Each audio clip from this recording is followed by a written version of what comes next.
Hello and welcome. My name's Otis. My name's Dominic. And as you can see, we're bass players. And we met a million years ago at the Guildhall School of Music and Drama, studying jazz. And we've been playing music ever since. And this guy plays with half the world on his double bass. Can we have hear a bit of that? Okay.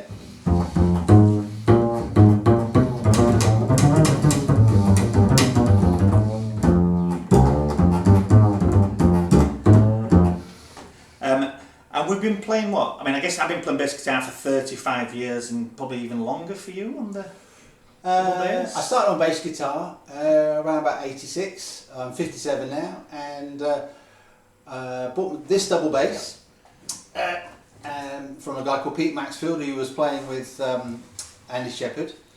Bought it in about I started playing when I was 21 because I was working for Liverpool Victoria and as an insurance agent, and I bought it. I was 20, I think. I bought it then, and just for my 21st birthday, I got a loan, and then I got a sack. Got a loan, and then a month later, I got a sack from the job. Well, I think that's probably quite. I'm going to say saving up. I mean, I seem to remember doing a couple of jobs and saving up money for a bit of gear when I got started. But I think paper round money. There's that Brian Adams song, isn't there? I got my first real 6-string from the 5 and dime, whatever. All right. And then literally that's what I did. I bought there was one bass in this shop called We Buy Out in Leeds. It was 55, an Antoria. Is it We Buy Nout? We Buy Out. I used to pronounce it wrong. It was so cheap you could hold it up and sing into the pickups, and it'd come out of the amp like you were singing. Yeah. And it was an Antoria Telecaster bass, which was a hell of a thing. But I bought it because it was the only one I could afford. Right. You know, you're saving it up, and I got plenty out later, but that was kind of fun. But you get started, and of course, I think that bass line. Can you give us as a sample of a bass line you might have played at the start? Okay. Yeah.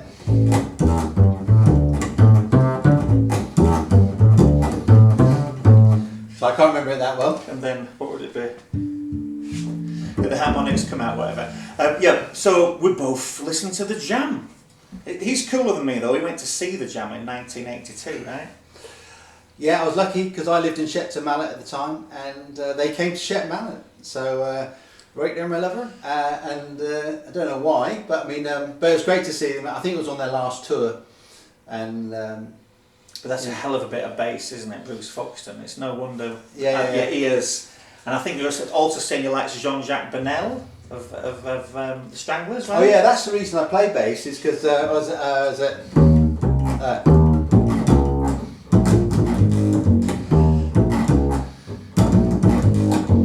You know.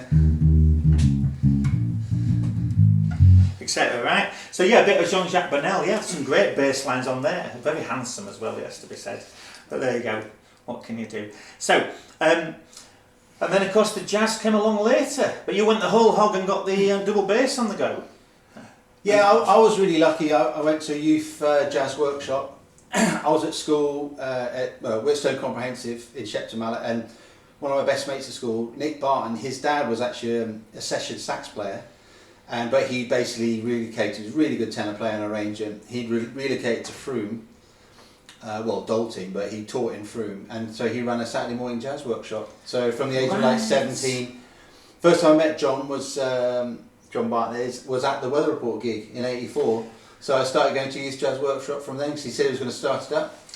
And it was great. That's amazing. And it was really good. You learn about reading music, and you do all that stuff. You play all blues and tape 5 and all those other things. But it's just good every Saturday morning. You do all that stuff. So I had a Sunday job, so it was good I had Saturday morning off.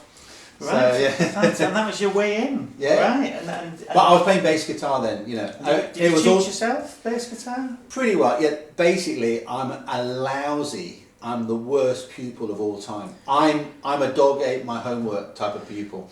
Well, I have had that twice as an excuse over the years, that people have actually used that, and the other people in the group are going, did you really just say the dog ate my homework? Because that's happened twice. Well, embarrassingly, I did actually go for some classical lessons, and it was so embarrassing. And this is after the Guildhall, and the classical teacher who's brilliant. But I just for like 2 months, I just had to play 1 octave scale because it's so hard to tune.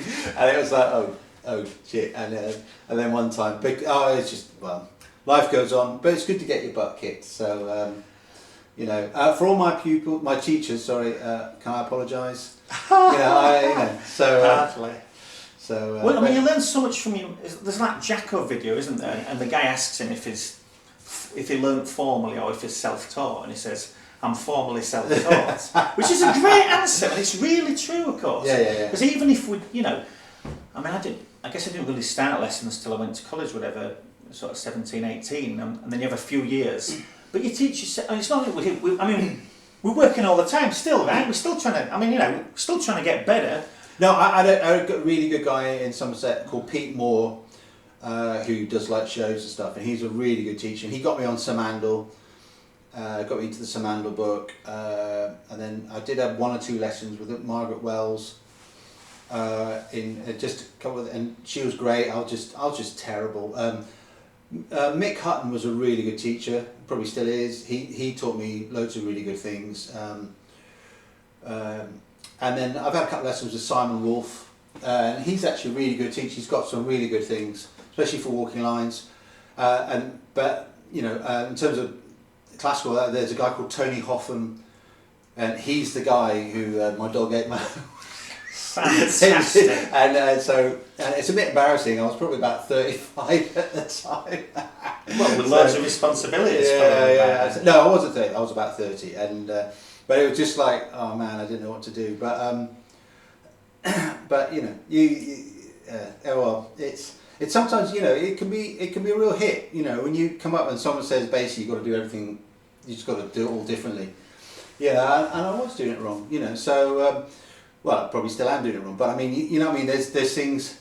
It's really tough, I do think sometimes teachers got to be a little bit. Well, no, that's not true. I mean, I just wasn't in the right place to learn. It wasn't the teacher's fault. I think you have to make a judgment call, but I think it depends who it is. I've had some very advanced students over the years who wanted me to kick the. Right, okay. For them, and they'd actually come in and they'd be inviting it. Be like, I brought this for you because they've told me it's good upstairs, but I know you're going to tell me it's a load of. So, and then they'd bring it down and they want me to roast them. Other people, it's the worst thing you can do. They want to encourage. Now, there's a bucket load of bass guitar stuff I want to talk about on here and music stuff. And as you can hear, there's a million things this man wants to pass on. So, if you're interested in this kind of content, please consider subscribing to the channel. And we'll see you next time, folks.